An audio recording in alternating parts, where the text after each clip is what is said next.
Hello guys, welcome to my channel. It's Mansi Bhagat and you are watching Study with Unicorn. तो EPFO के exam में जो social security का इन्होंने syllabus में ऐड किया है, तो उसी का ही सोशल सिक्योरिटी इन इंडिया का पार्ट सेकंड कि रिसेंट लॉन्च स्कीम्स कौन सी हैं, तो उसको हम कंटिन्यू करेंगे। तो रिसेंटली लॉन्च स्कीम की अगर बात करें तो सबसे पहले आता है अटल पेंशन योजना। ठीक है, ये एक पेंशन थी जो कि 60 इयर्स वालों को दी जाती है। ठीक है, very on the basis of contribution कि उनका कितना कंट्रीब्यूशन है। ठीक है, और ये pension available to the spouse on the death of the subscriber. देखो इसको कैसे समझा जाए, पहले मैं बता देती हूँ। ठीक है, पूरा पढ़ लेती हूँ फिर आपको समझाती हूँ। And third point is joining age at the rate 18 to 40 years. तो इसमें अटल पेंशन योजना में उन्होंने क्या बोला था कि भाई जो लोग ठीक है जो 60 ईयर्स के हैं या आफ्टर 60 हैं, तो उनको हम ये पेंशन प्रोवाइड करेंगे। ठीक है, on the basis of their contribution, उनका कितना कंट्रीब्यूशन रहा है इस योजना में। तो पेंशन उन लोगों को भी अवेलेबल रहेगी, जैसे समझ लो मैंने सब्सक्राइब किया है कि जी अटल पेंशन योजना है। ठीक है, तो अटल पेंशन योजना में मैंने ज्वाइन कर लिया उसको। ठीक है, एप्लीकेशन लगा के उसको रजिस्टर करा लिया। एंड आफ्टर दैट ठीक है, तो समझ लो डेथ होगी, जिसने अप्लाई किया उसकी डेथ होगी और उसकी पेंशन जो है वो उसके स्पाउस को मिलेगी। ठीक है, और ज्वाइन करने की इन्होंने एज रखी है 18 to 40 ईयर्स। उसके बाद सेकंड आता है प्रधानमंत्री जीवन ज्योति बीमा योजना। ये एक लाइफ इंश्योरेंस थी। ठीक है, लाइफ इंश्योरेंस योजना थी जो कि 2 लाख का पेमेंट देती है। ठीक है, और इसमें आपको 330 जो है पैसे पर एनम आपको जमा करवाने पड़ते हैं और इनको अप्लाई करने का एज है 18 to 50 ईयर्स। फिर आपको बैंक अकाउंट होना चाहिए। ठीक है, थ्रू ऑटो डेबिट।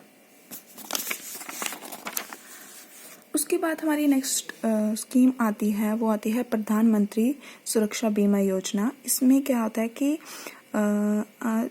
सरकार जो है वो 2 लाख रुपया देती है किसको, अगर किसी की एक्सीडेंटल डेथ हो जाती है और या फिर पर्सन को फुल डिसेबिलिटी हो जाती है एक्सीडेंट के कारण, तो सरकार जो है अगर आप ये योजना अपनाते हो तो सरकार आपको 2 लाख रुपया देती है।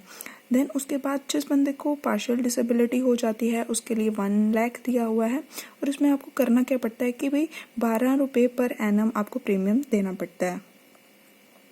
उसके बाद हम पढ़ते हैं प्रधानमंत्री किसान सम्मान निधि योजना।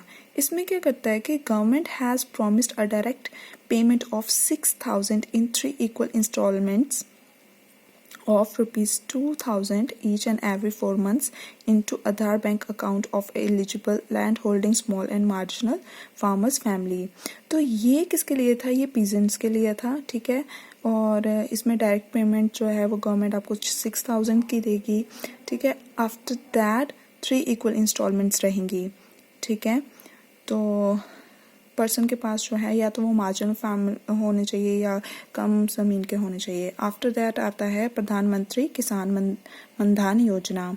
तो इसमें आता है कि पीएम जो है वो लॉन्च करता है पेंशन स्कीम फॉर फार्मर्स।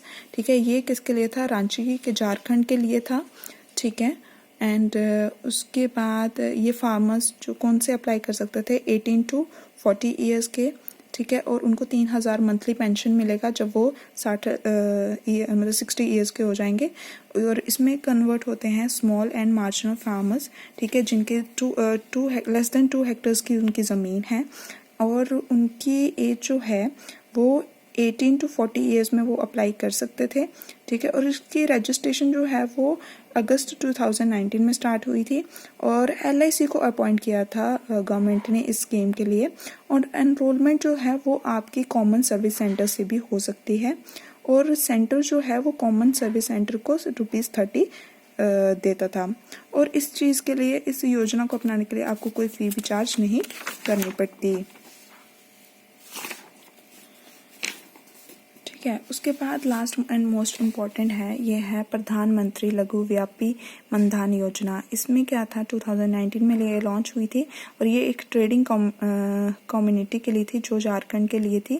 और पेंशन इसमें 3,000 की पर मंथ देती है जब आप 60 ईयर्स के पहुंच जाते हो। जब शॉपकीपर्स या रिटेल ट्रेडर्स या सेल्फ एम्प्लॉयड पर्सनस जो हैं, अगर वो 60 ईयर्स के हो जाते हैं, ठीक है, तो और उन्होंने ये योजना के लिए अप्लाई किया हुआ है, तो उसको सरकार जो है वो 3,000 मंथ की इनकम देगी। उसके बाद जिनका जीएसटी टर्नओवर जो है वो 1.5 करोड़ से कम है और जिनकी एज जो है वो 18 से 40 के बीच में है, वो इस स्कीम के लिए एनरोल करते थे, मतलब एनरोल कर सकते हैं। उसके बाद आएगा कि ये किसके लिए थे, बेस्ड ऑन सेल्फ डिक्लेरेशन। ठीक है, इसमें सिर्फ 2 ही तुम्हें डॉक्यूमेंट्स चाहिए, एक आधार चाहिए और एक बैंक अकाउंट चाहिए, और ये भी कॉमन सर्विस सेंटर्स के थ्रू आप एनरोल कर सकते हो। और उसके बाद applicant should not be covered, और इसमें इन्होंने ये था कि आप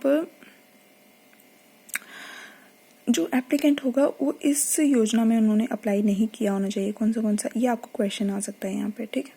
तो ये आएगा नेशनल पेंशन स्कीम अप्लाई नहीं होनी चाहिए, और एम्प्लॉय स्टेट इंश्योरेंस स्कीम नहीं होनी चाहिए, और द एम्प्लॉयज़ प्रोविडेंट फंड और बी एज इनकम टैक्स एसेंसी, ठीक है, ये चीज़ें नहीं होनी चाहिए अगर आपको इस योजना के लिए अगर आप अप्लाई करते हो। और central government will make matching contribution as same as subscriber. हाँ, तो इसमें क्या है कि जो सेंट्रल गवर्नमेंट है वो भी उतना ही कंट्रीब्यूशन देगी जितना कि एक एप्लीकेंट और एक सब्सक्राइबर देता है। तो ये था रिसेंट लॉन्च्ड स्कीम्स, ठीक है, under social security in India. तो हम आगे और भी स्कीम्स के बारे में इसके डिस्कस करेंगे, ठीक है, जो रिसेंटली कोविड-19 के थ्रू ये जो हमारी गवर्नमेंट कर रही है, ठीक है। Thanks for watching and keep learning.